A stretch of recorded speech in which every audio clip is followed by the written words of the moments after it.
Bienvenue dans Smart Bourse, votre double dose quotidienne de marché en direct sur Bismart. Chaque jour à la mi-journée, 12h30, 13h. Et en fin de journée désormais, la grande édition pendant une heure à partir de 17h. Au sommaire de cette édition de la mi-journée, le jour J pour la Banque Centrale Européenne. Est-ce que la réunion du Conseil des gouverneurs qui se tient en ce moment, est-ce que cette réunion sera seulement une réunion technique ou est-ce que cette réunion devient beaucoup plus politique que ce qu'on pouvait imaginer sous la pression des faucons de la frange orthodoxe de la Banque Centrale Européenne qui profite notamment de l'amélioration de l'environnement économique en zone euro pour plaider pour un retrait plus rapide que prévu peut-être du soutien monétaire qu'apporte la Banque Centrale Européenne à travers cette pandémie. Grosse pression donc de la frange orthodoxe de la BCE. On verra ce qui ressort de cette réunion en début d'après-midi avec la conférence de presse de Christine Lagarde, mais c'est le point de départ d'une discussion qui s'annonce tendue pour plusieurs mois au moins, puisque la Banque Centrale Européenne va devoir trancher,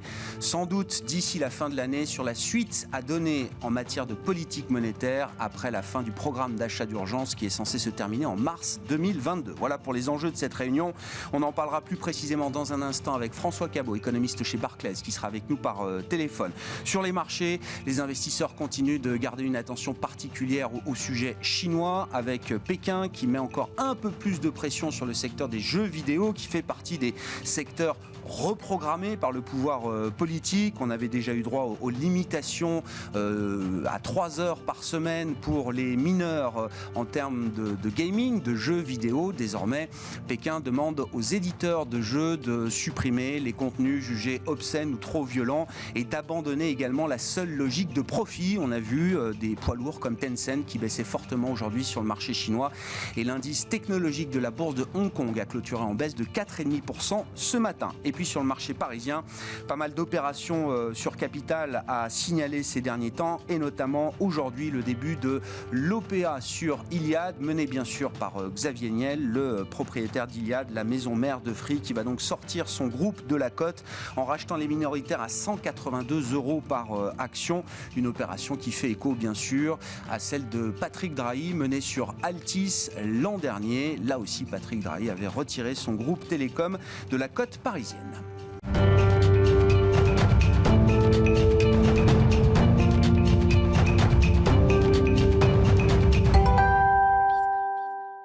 Prudence sur les marchés à mi-séance avant les conclusions de la réunion de la Banque Centrale Européenne. On fait le point avec Alix Nguyen. La frilosité est de mise sur les marchés avant la très attendue et redoutée décision de la BCE aujourd'hui, réunion au sortir de laquelle la Banque centrale pourrait acter un début de processus de réduction de ses achats d'actifs dans le cadre du PEPP. À 13h45, via un communiqué de la BCE, les investisseurs seront enfin mis à jour quant à d'éventuels changements. Et puis à 14h30, la présidente Christine Lagarde énoncera de vive voix ses nouvelles projections économiques. En attendant le rendez-vous de la journée, une prise de pouls des marchés en Asie. Les actions de Hong Kong ont chuté à leur plus bas niveau depuis plus d'une semaine, dont Tencent et NetEase. Les deux entités font les frais d'un rappel de restrictions sur le temps de jeu pour les enfants de la part des régulateurs chinois. Et puis à Wall Street, le S&P 500 a aligné hier une troisième séance de baisse d'affilée, soit la série la plus longue depuis juillet. Le Nasdaq, de son côté, a accusé sa plus forte baisse en 2 semaines. Le signe que l'ambiance se dégrade sur la place américaine à l'heure où plusieurs responsables de la Réserve fédérale nous familiarisent avec l'idée d'une réduction à venir de ses achats d'actifs, à l'instar de Robert Kaplan de la Fed de Dallas. Il a déclaré qu'il appuierait l'annonce d'un tapering lors de la réunion du FOMC des 21 et 22 septembre. À noter que cet après-midi seront dévoilés les chiffres des inscriptions hebdomadaires au chômage aux États-Unis. Mais outre les annonces à venir de la BCE, la prudence des investisseurs se trouve renforcée par la publication hier du livre beige de la Fed. On retient pour l'essentiel que l'économie américaine a légèrement rétrogradé sous l'effet de la propagation du variant Delta du coronavirus. On termine avec la valeur du jour. EasyJet chute de plus de 10% et entraîne dans son sillage l'ensemble du secteur européen des transports et loisirs, dont l'indice Stoxx. La compagnie aérienne déclare avoir rejeté une offre de rachat sans préciser le nom de l'acquéreur. Dans un communiqué, EasyJet évoque une tentative d'approche préliminaire de prise de contrôle non sollicitée. Et puis en parallèle, la compagnie meurtrie par la crise annonce la levée d'un peu plus d'1 milliard d'euros. Tendance, mon ami, chaque jour dans Smart Bourse avec Alix Nguyen à 12h30 et à 17h sur Bismart.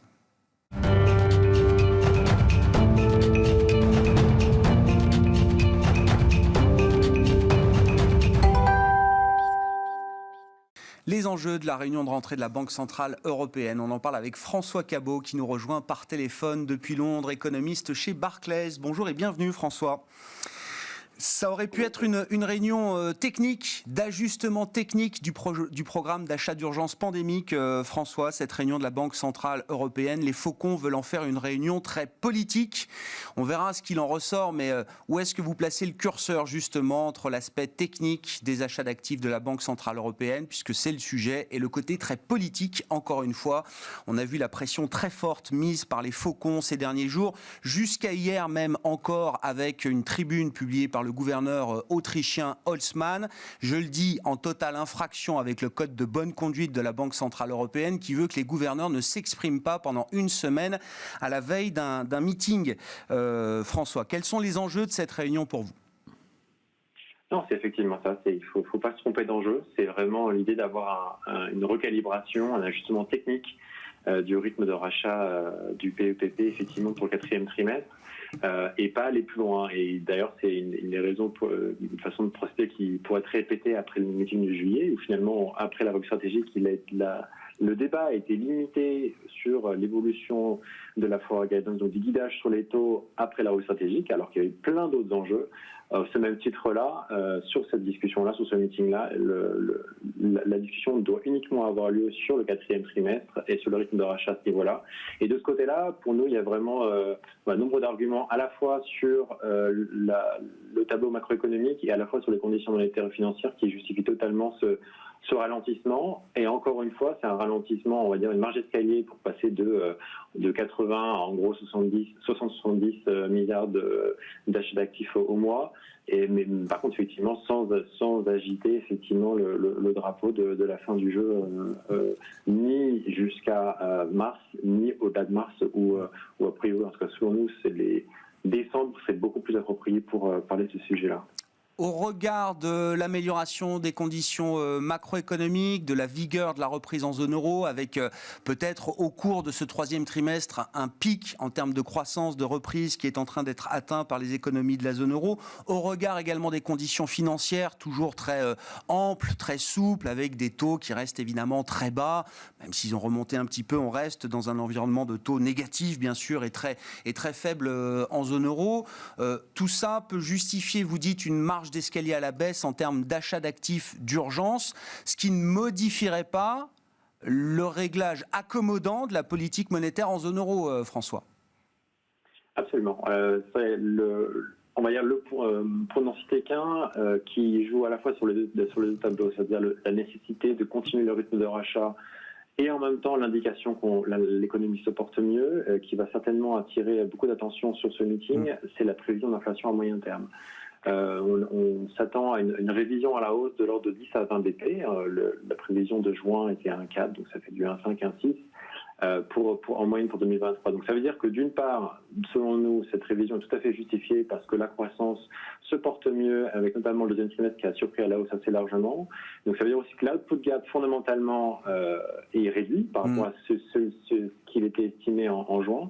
Donc ça veut dire qu'effectivement on est moins loin de situation normale et donc du coup une inflation à moyen terme qui doit être revue à la hausse, mais en même temps une inflation à moyen terme qui fait un 5, un 6, c'est pas une inflation à moyen terme qui fait 2. Donc du coup, ça veut dire quand même qu'on a effectivement besoin d'avoir des conditions monétaires financières qui restent largement accommodantes pendant encore longtemps pour effectivement soutenir l'économie pour que l'inflation reparte à moyen terme vers ces 2%.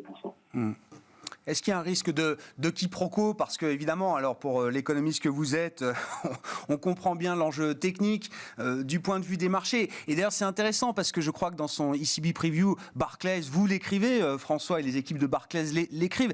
C'est un ajustement, ça n'est pas un tapering. Si vous avez besoin de l'écrire, c'est qu'il y a un risque de quiproquo entre les marchés, la communication que pourra délivrer Christine Lagarde tout à l'heure. Ça reste quand même un challenge compliqué? Ah oui, absolument. C'est vraiment en tout cas un des grands enjeux de cette réunion, ça c'est sûr. Effectivement, on se le disait tout à l'heure, la Fed a commencé, en tout cas, pas dans cette direction-là de manière quasi certaine. C'est plutôt un quand plutôt qu'un si. Le temps n'est pas du tout d'en parler pour la BCE. On est évidemment dans des conditions macro qui sont tout à fait satisfaisantes par rapport à là où on était, mais par contre, on n'est pas du tout là où on devrait être pour commencer effectivement à resserrer la politique monétaire. Donc, l'idée, c'est vraiment de la marge d'escalier et de rester là sur cette marche où on sera en septembre, et pas être sur une pente descendante qui est un tapering où on part sur une pente continuelle, graduelle, descendante vers zéro. Je pense que c'est vraiment ce biais dovish que doit avoir peut-être d'une part les annonces qui auront lieu à 13h45 et aussi surtout pendant la conférence de presse qui commence à 14h30 on réduit certes, donc c'est du recalibrage, comme c'était un recalibrage en décembre dernier également, mais par contre il y a un commitment, et là je pense que par rapport à l'ordre stratégique de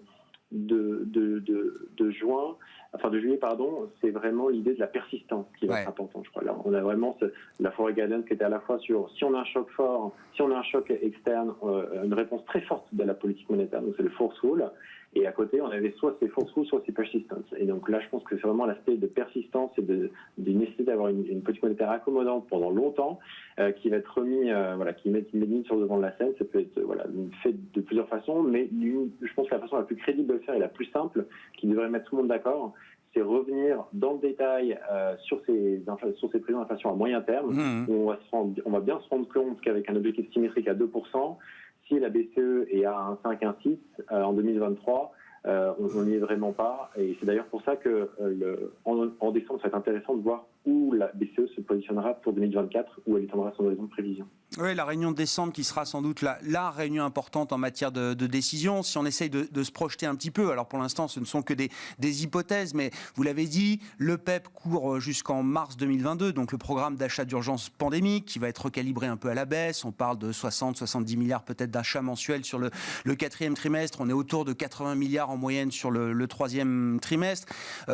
Est-ce qu'on peut imaginer encore une marge d'escalier à la baisse sur le premier trimestre 2022 en matière d'achat d'actifs?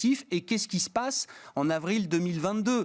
Si les achats d'actifs doivent continuer, est-ce qu'on peut avoir une idée du rythme auquel ils vont continuer à la fin de l'enveloppe d'urgence pandémique, François?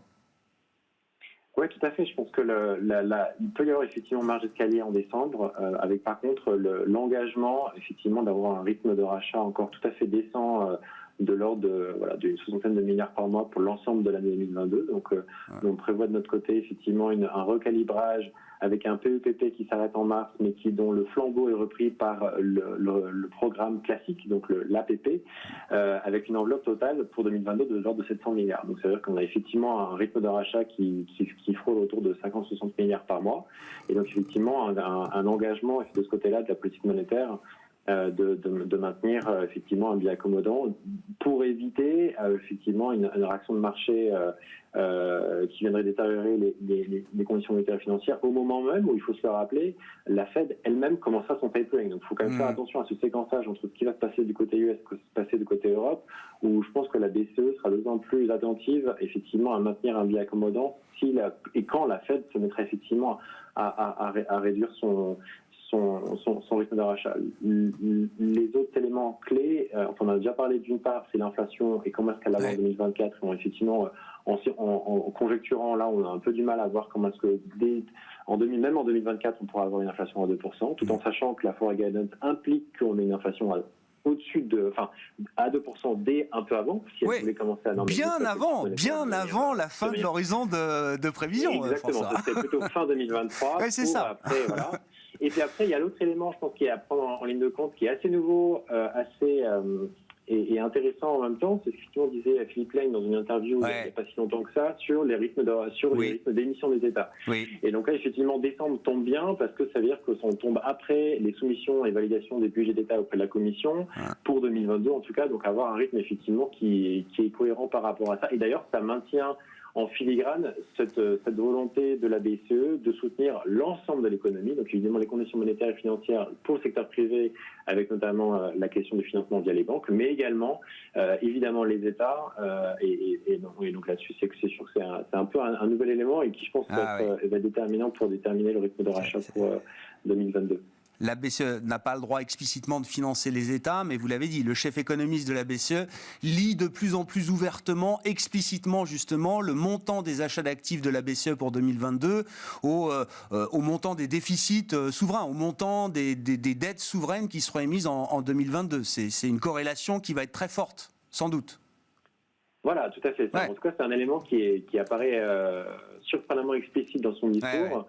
Qu'il ne le sera sûrement pas autant dans la conférence de presse ni aujourd'hui ni en décembre, mais en tout cas qui nous permet nous effectivement de nous projeter un peu, avoir un autre angle d'attaque si vous voulez au-delà de la macroéconomie, de se rendre compte un peu comment est-ce que les déficits peuvent être réduits en 2022, qu'ils vont l'être manifestement parce qu'on aura quand même beaucoup moins de soutien à l'économie parce que la pandémie a priori devrait être quand même derrière nous, mais du coup de calibrer un peu mieux le rythme de rachat, mais ce qui est sûr, c'est qu'on va quand même rester sur des niveaux de déficit qui vont être encore relativement élevés, et donc du coup, de fait, ça justifie d'autant plus qu'on ne peut pas avoir tapering avec tomber le rythme de rachat à zéro à horizon 3-6 mois, ça c'est sûr. Donc l'APP devrait être monté en charge pour reprendre le flambeau du PPP qui, selon toute probabilité, s'arrêtera en mars. Bon. Des mois à enjeu pour la Banque Centrale Européenne, au moins jusqu'à la réunion du mois de décembre, pour les prochains rendez-vous, donc, et cette réunion du jour, dont on aura les conclusions tout à l'heure, en début d'après-midi. On y reviendra très largement ce soir dans Smart Bourse à 17h. Merci beaucoup François. François Cabot, avec nous par téléphone, économiste chez Barclays.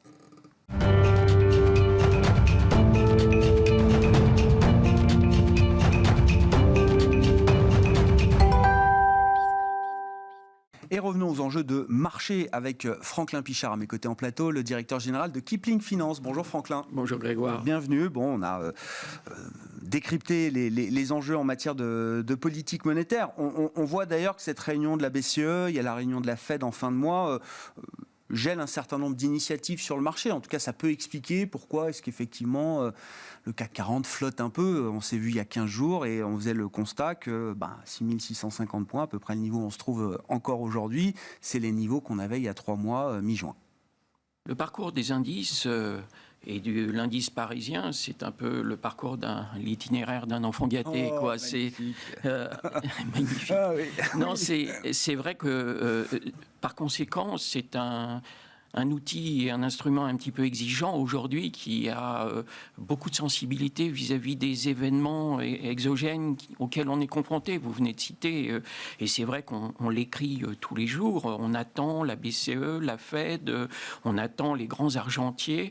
On les avait attendus pendant l'été avec Jackson Hole et puis ça s'était très très bien passé.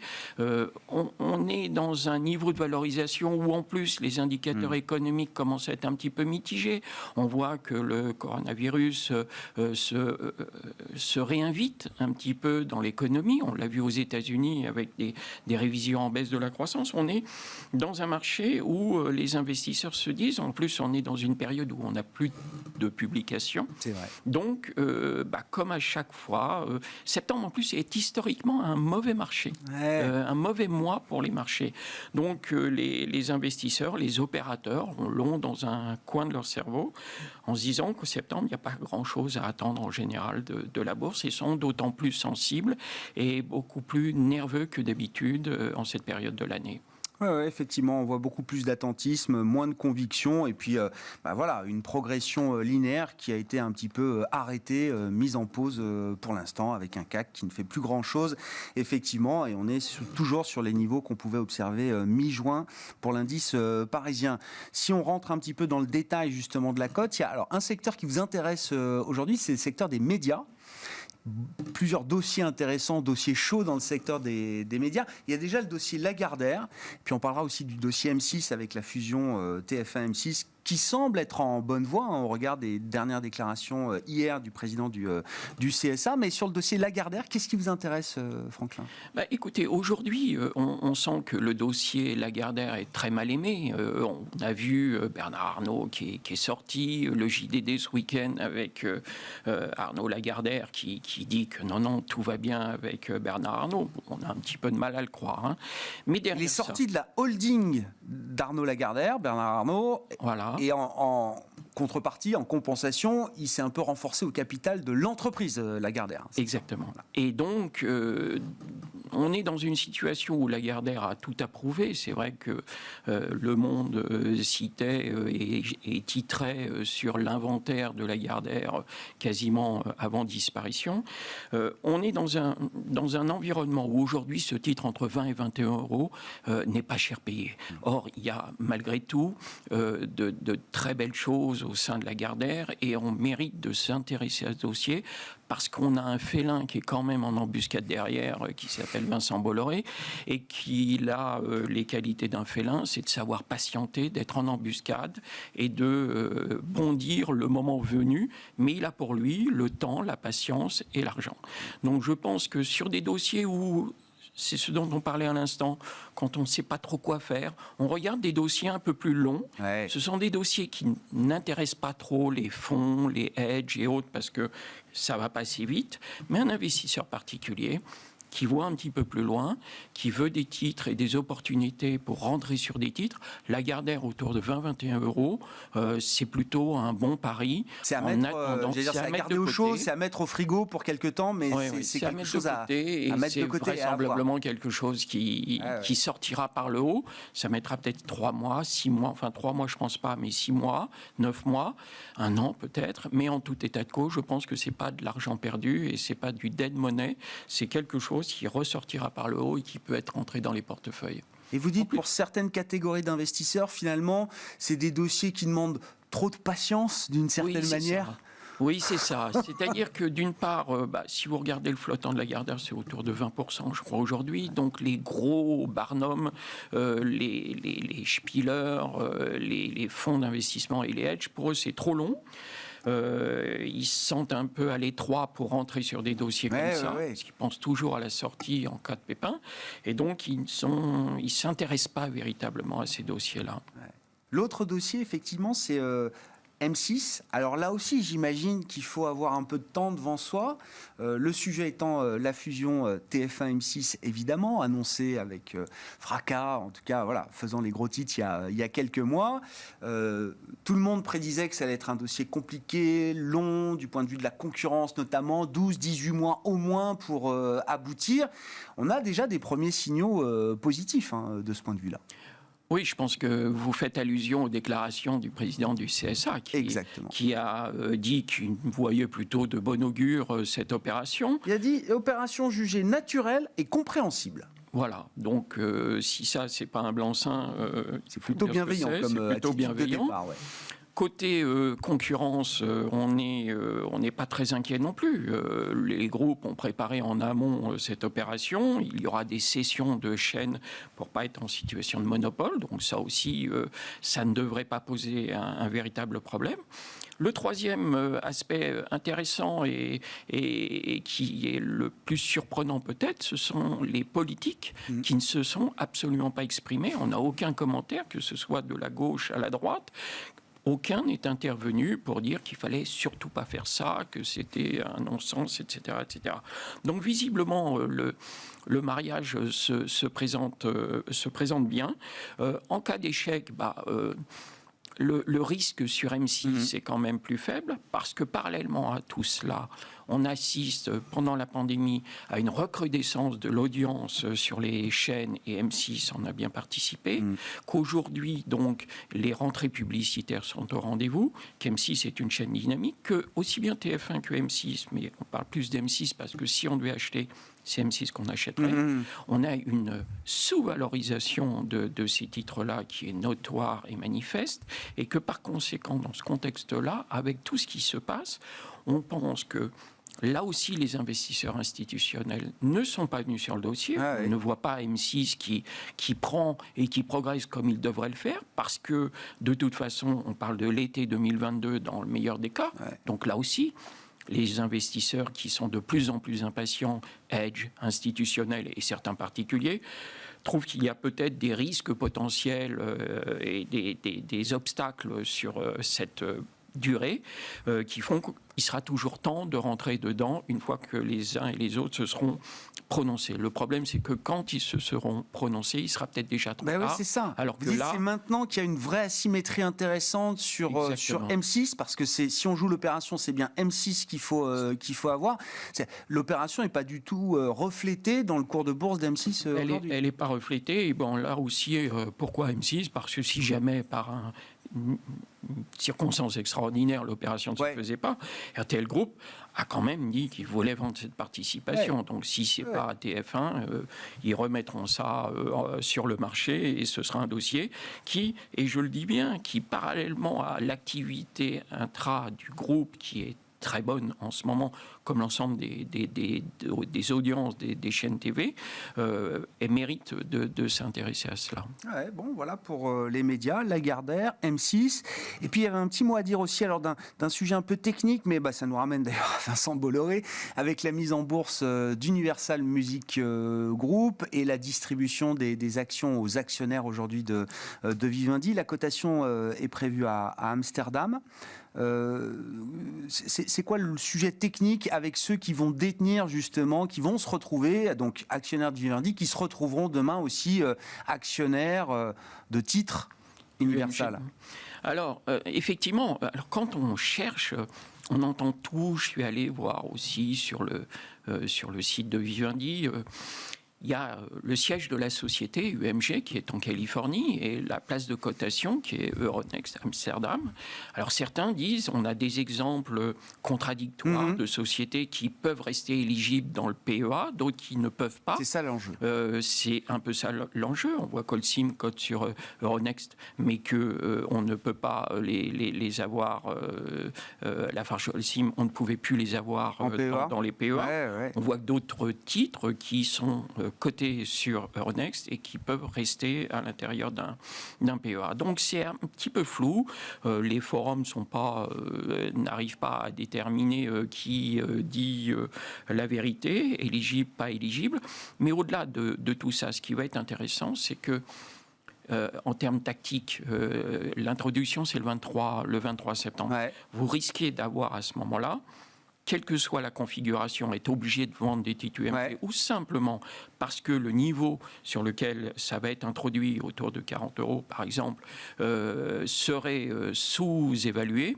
Si on a une faiblesse du cours du MG à ce moment-là, ça peut être une opportunité pour rentrer dedans et puis les garder un petit peu. Mais voilà ce qui va se passer. Et puis après, il y a l'autre aspect, c'est le volet Vivendi, avec son cash. Deux possibilités, soit retrait de la cote par une offre publique de rachat, ou alors se concentrer sur les actifs existants. On a Groupe Canal, Havas, on a Gameloft et Editis.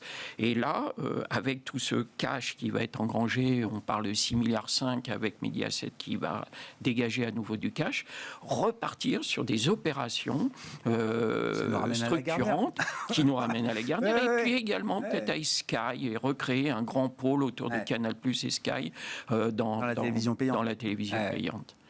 Bon, on suit toujours les affaires de Vincent Bolloré, effectivement, sur les marchés. Merci beaucoup, Franklin, d'avoir été avec nous. On vous retrouve une semaine sur deux, le jeudi, dans Smart Bourse, à la mi-journée. Franklin Pichard, directeur général de Kipling Finance. Voilà pour cette édition. On se retrouve ce soir à 17h en direct sur Bismart.